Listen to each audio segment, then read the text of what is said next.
Welcome to Between the Lines from First and Long College Football, our weekly best bets in college football betting. And now your hosts, Marcus and Mason.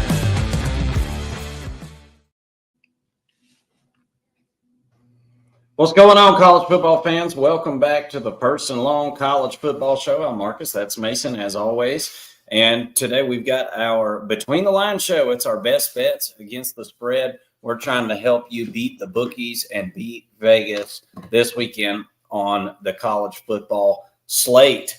Week 8 is among us. We've got a game actually going on right now. We've got Louisville on top of Miami 14-7.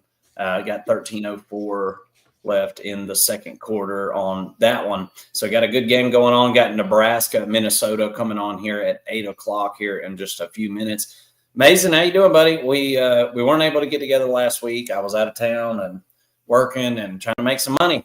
But we are back this week, back in the saddle. How you doing, man?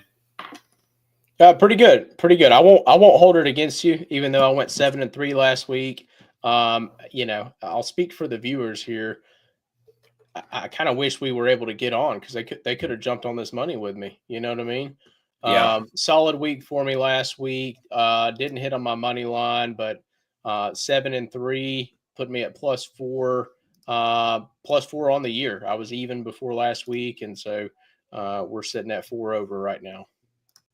4 over. I'm just a little bit under 500. I didn't put all my numbers together. I know I'm about 5 or 6 games under the watermark. I was positive on our money line plays. I had about 3 picks written down last week before I realized I wasn't going to be able to do the show, and I went 2-1 in those. But again, we didn't get on here and get them out to you guys, and we apologize for that. But we've got our best bets for this week. Let's kick it off with some of the big games we've got going down, some of which are guess what, Mason? There's a bunch of SEC matchups again. Seems like every week those are a couple of the best games that everybody wants to watch. The Big Ten hasn't exactly put those games together for us in as frequent of a fashion as the SEC has this year. And we got a bunch more SEC matchups. Ole Miss, Georgia, LSU, Vanderbilt. Both of those are top 15-ish matchups. Of course, Ole Miss and Georgia, a top 10 matchup there in Athens, and the game of the week. Do you got any plays on those big games this week? We can always start off with those bad boys. I got Alabama, Tennessee. You mention that one, by the way. Sorry, you were cutting up there. I got a trio here for the Georgia Ole Miss game. This game finally dipped under a touchdown, so I'm going to take Georgia at -6.5. 56% of the money is coming in on Ole Miss. I'm going to fade the public here and take Georgia at -6.5. Home game for Georgia, night game for Georgia, not a night game, 3:30 game for Georgia, but they're striping out the stadium, which is something that Georgia's never done before. I think the atmosphere is going to be electric, and that's going to get to the Ole Miss offense. You're going to see some false starts, some penalties, things like that really keep Ole Miss behind the chains. But I also think that Ole Miss is going to come out strong. Look, last week we saw them against Washington State, and we mentioned it in the preview. They didn't look like themselves. And the reason they didn't look like themselves is because they didn't give a damn about Washington State. They didn't prep for them. They had a bye week the week before. That whole bye week they spent planning for Georgia. The week of the Washington State game, they spent planning for Georgia, and it almost came back to bite them. They'll probably have about 40 plays for Georgia that Georgia has not prepared for, similar to what Auburn did, right? And Auburn came out swinging against Georgia last week. I think that this game's going to be a little bit similar, but I also think that Georgia is going to kind of hold serve. I think Georgia's due for a little bit of a faster start on offense than what we've seen from them really since the Tennessee game. They haven't scored on their opening drive, a touchdown at least. I think this week they get it done, start a little bit faster. I've got it, not that it matters, but I think I've got it tied at 7 or 10 points after the first quarter. So for Ole Miss, first quarter plus 3 points. And then also in the fourth quarter, I've got Georgia at minus half a point. Just because of this team's resiliency. Their defense gets better as the game goes on. I think that the offense and the run game gets going late, and they put it away late with another fourth quarter drive, and Georgia ends up winning this thing. So I'm hoping I'm right here, kind of threading the needle a little bit. Maybe I may be a little bit greedy on this game. It may come back to bite me, but I did win 2 of my picks on the Georgia game last week. So, maybe I just know my team pretty well. Yeah. I won't dare jump in on the Georgia game, but I will jump in on one of the other big SEC matchups this weekend, and that's Tennessee at Alabama. This line started at 8.5 in favor of Alabama at home. Obviously, everybody's talked about it all week, how Tennessee has not won in Alabama, in Tuscaloosa since 2003. So it's been a long, long time. But Tennessee doesn't have to win the game to be able to cover a 7.5 point spread, which is what the spread is at this point. And I just think that this is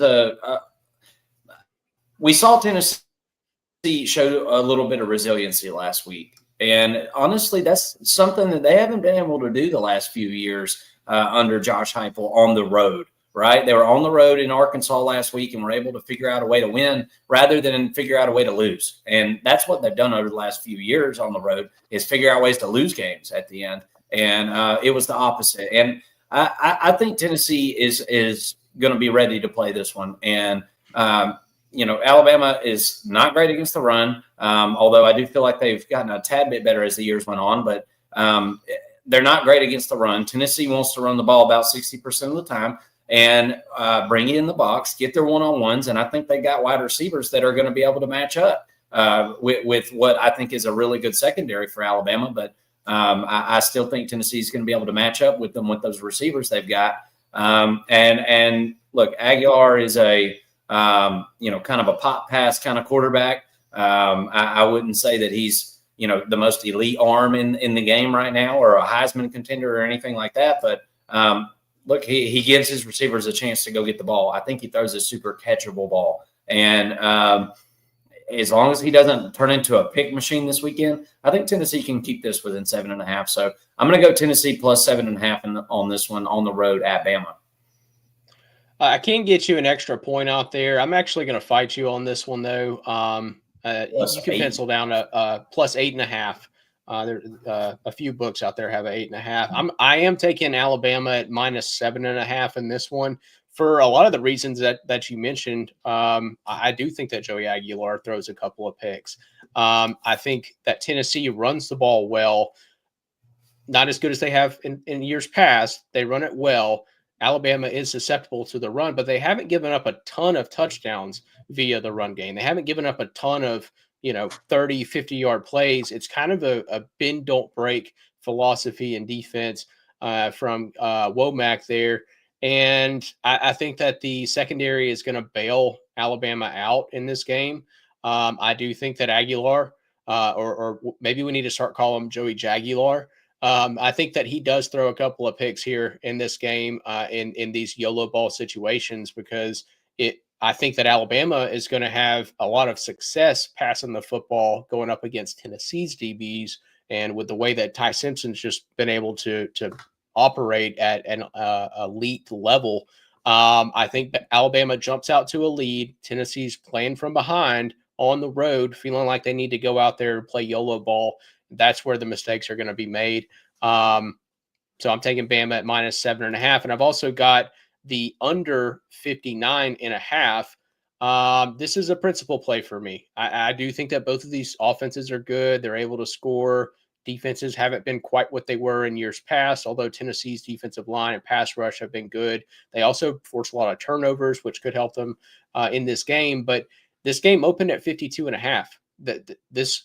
That's too many points to give up. A 7-point swing.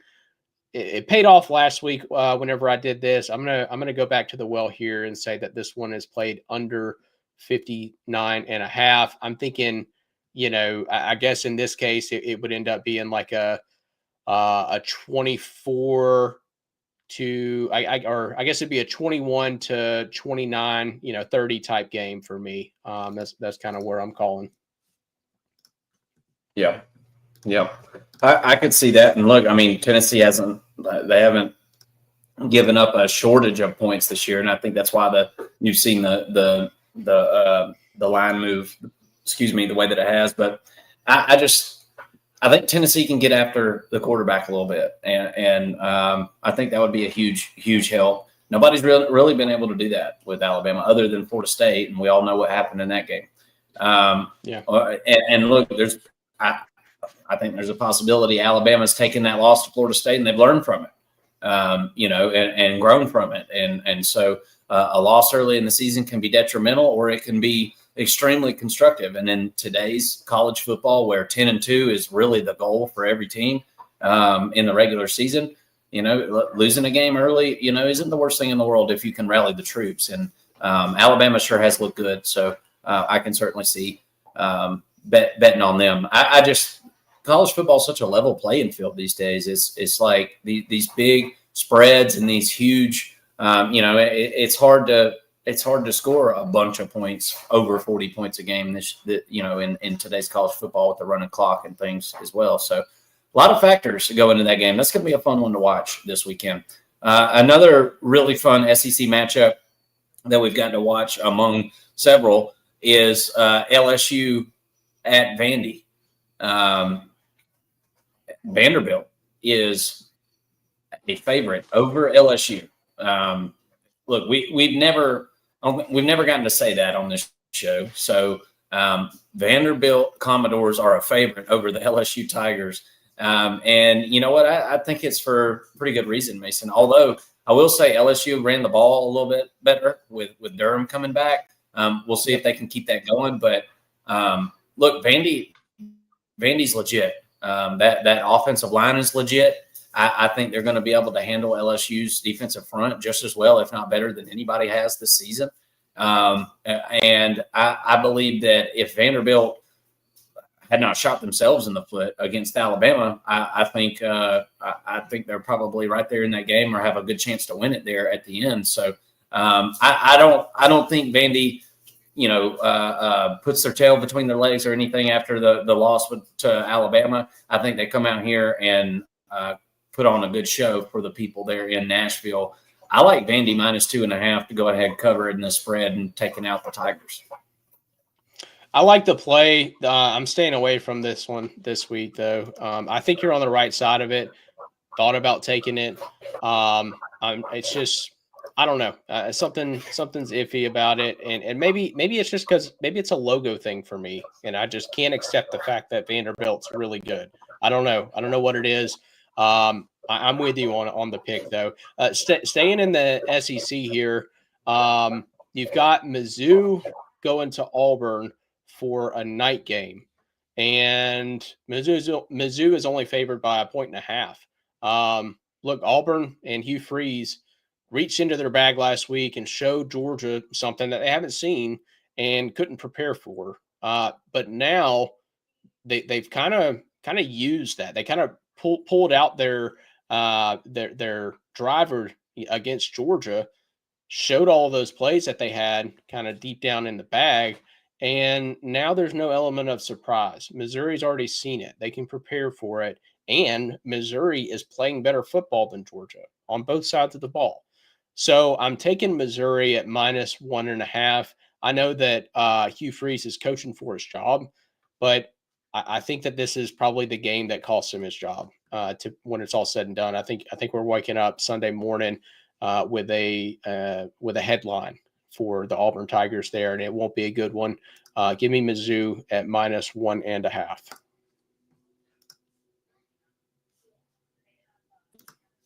So, my bad.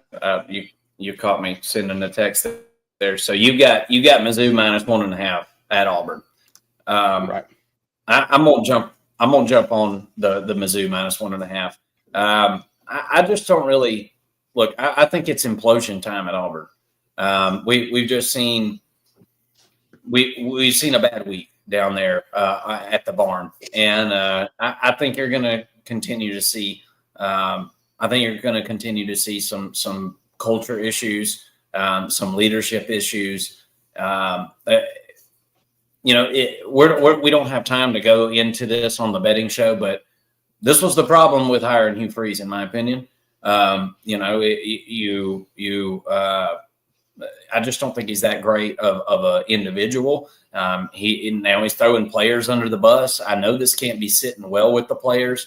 I don't think you get a good response out of Auburn, and I don't think you get a good response out of the fan base this weekend. And I think you got Missouri probably feeling pretty decent about what they did against Alabama, because just to be honest with you, again, kind of like Vanderbilt, kind of like Georgia, these are all teams that had grand opportunities to take out Alabama and just for whatever reason couldn't do it.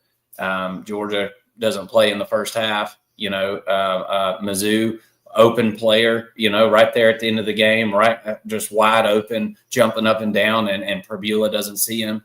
Vanderbilt throwing picks in the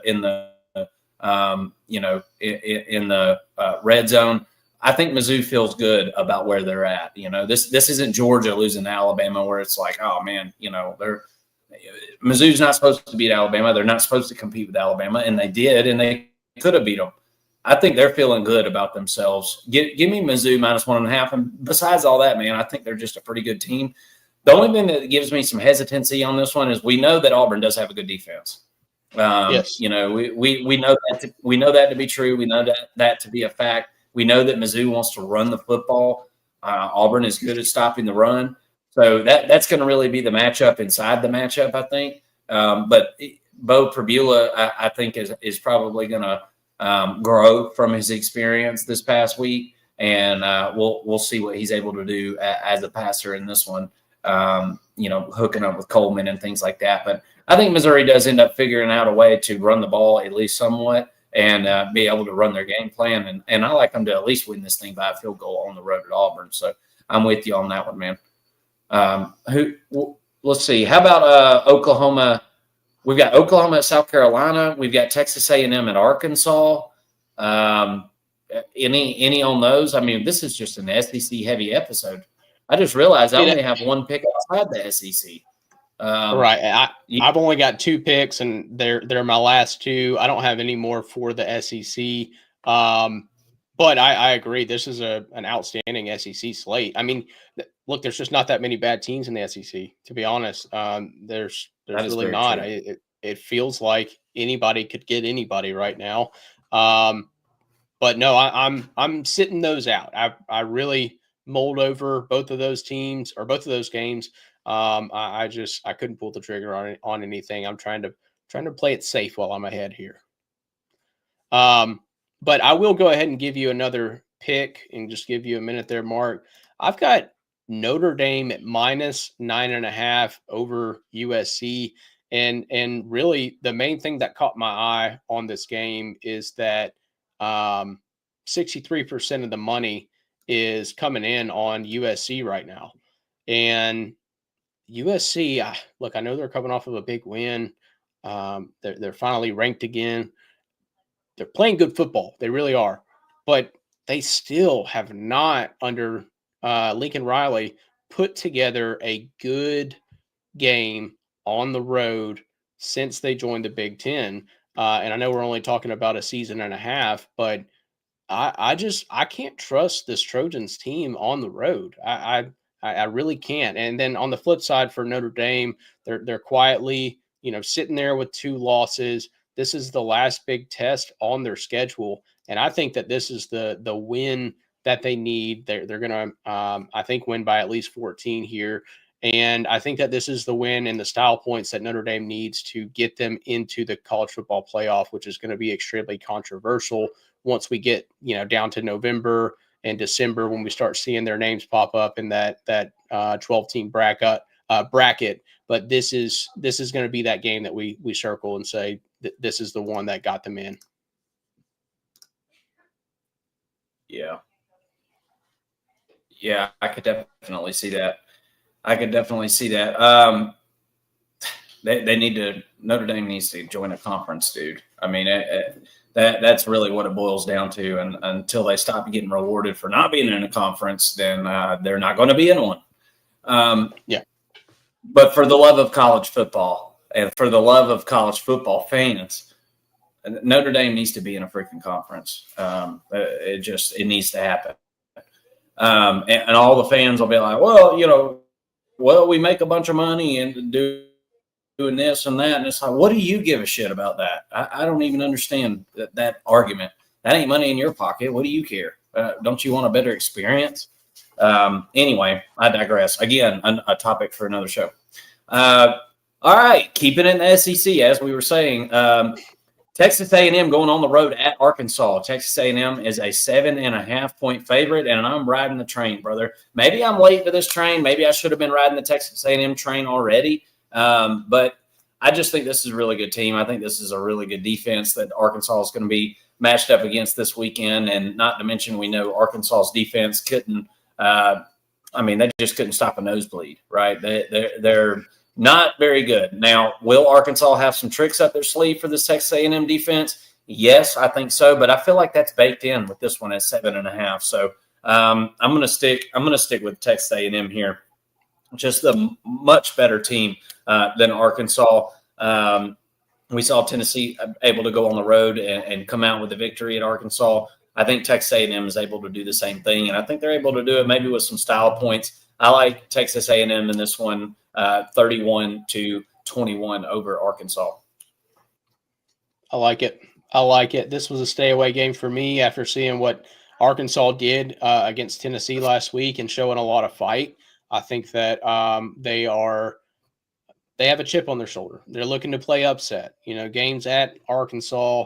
There's a lot of reasons sure does. Yes. No, he does. I mean, Petrino's playing for a contract is really what it is. Yeah. And he might get one because they look like they're playing pretty good football. But Texas A&M looks like they're bound for the SEC championship. So I don't know. I wanted to stay away from that one. What else do you have? Do you have any more plays at all? Yeah, I've got Oklahoma at South Carolina. I'm taking over 43.5 in that one. Listen, brother, it's Cocktober. It's about time for the Cocks.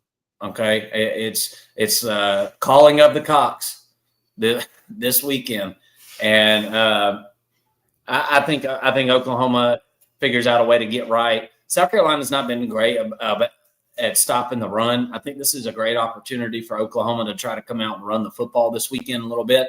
And I think it just opens up things for their offense. It was a frustrating week last week for Oklahoma. And I think we can all probably agree that John Mateer should not have came back and played. It was not time for him to do that. There was a lot of distractions going on with obviously the surgery. And I know he was playing through some pain and things like that, but his head was obviously not in the right place. Now, hopefully that there's not a whole lot of carryover and hangover going into this one, but I don't think South Carolina is nearly the defense that we thought of them as last year. That we talked about it early in the season. We got yelled at in the comment section talking about the linebacker core and it not being nearly as good, and we got yelled at pretty good about it. I think Oklahoma is able to score in this one.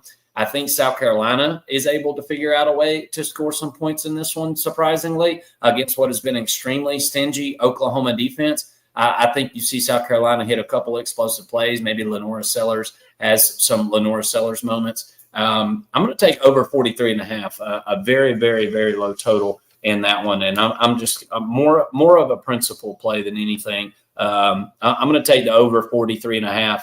That is a Iowa type line, and I think these two teams can get over that point total. How about a South Carolina defensive score for you there, Mark, to get you over that mark? I could see it happening with the way Oklahoma's playing offense right now. John Mateer obviously banged up. Dylan Stewart hasn't really flashed a ton. This you got the dog going crazy over there. It seems like Dylan Stewart hasn't really had his game of 2025 yet. maybe he has a fumble or, scoop and score, something like that going on in this game. But I could totally see it. I could totally see it. And I'll go ahead and give you my last bet before we get to our money lines. Georgia Tech, they've scored at least 30 points in every game this season except against Colorado in week 1 and Clemson in week 3. Duke's defense is pretty good, but I don't think that they're as good as Clemson. Not that Clemson is what we thought they were, but you kind of see my point there. I think that Georgia Tech is going to be able to score some points in this game. And on the flip side, Duke and Darian Mensah, they seem to have something going on offense. So I do think that they're going to be able to score against Georgia Tech. This one's going to be a barn burner. I could see Georgia Tech losing. I know this game is kind of flip-flopped on the line. I've seen Duke favored in some cases. I've seen Georgia Tech favored in some cases. I think right now Duke is favored. I don't really want to touch the spread because it seems like this is kind of that upset moment for Georgia Tech. But I am going to take the over 59.5, and I know that that's a ton of points. I think that both of these teams get to 30, and we're in for a shootout. To be quite honest with you.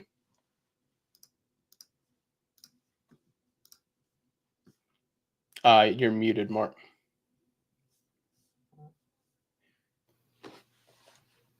There we go. Thank you, Nora, for doing that, making me look like a Kentucky Fried Idiot over here. Don't know how to work a microphone. I'm gonna fight you, but I've got a 60.5. I'm gonna go under 60.5. I just think that Georgia Tech can slow this game down. I think Georgia Tech can win this game, certainly. I mean, obviously, it's only a 2.5 point spread is what I saw last. Duke has had some moments, some good moments and some bad moments this year. Georgia Tech has flirted with disaster. Really should have lost the Wake Forest game, to be honest with you. Terrible call in that one. But I think Georgia Tech, we know what they want to do. They want to slow it down. They want to run the ball a whole heck of a lot.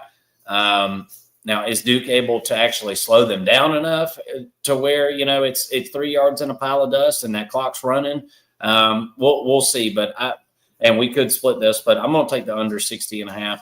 That total's just gotten so high. I think it's gotten a little out of hand. It's just harder to score points these days. Now, I think Vegas has made adjustments too, because last year we were seeing 65-point spreads, and you just don't even hardly see that anymore. So, not spreads, but over-unders. All right, that's all I've got against the spread or against the point totals. And I've got one money line play, and I'll just go ahead and pop it out there real quick. I got South Carolina taking out Oklahoma this week. I like South Carolina. I legitimately like this pick. South Carolina at home, Oklahoma, kind of a momentum buster, if you will, with John Mateer getting hurt. And then last week, what seemed so easy in the beginning of the season is not going to seem so easy at this point. And we all know what the Gamecocks like to do in October. So give me South Carolina plus 170 this week. That's going to be my lone money line pick. And I'm going to ride it. And I really do legitimately think they can win that game and play a bit of a spoiler for Oklahoma. I like it.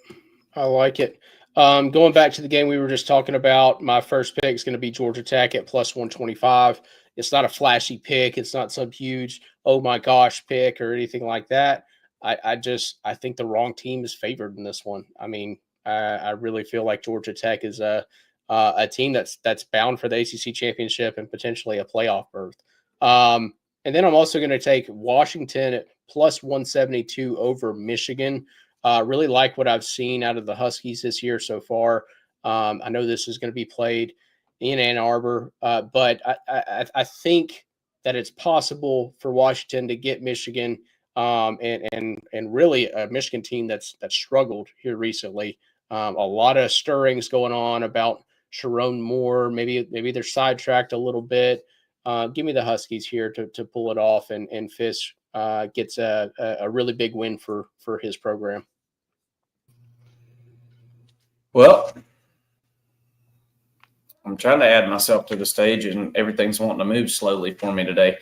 That's it, folks. There's all our best bets against the spread for week 8 of the college football season. Let's jump back on here, Mason. Let's jump on Saturday night. What do you say? Let's get on here and react this weekend to what we see. Y'all come join us and drop a comment in the comment section. Hit that like button. That helps us out tremendously. Let us know. What do you think's going down this weekend? What's your best bets? We've got a ton of great SEC matchups. I will be ready for it.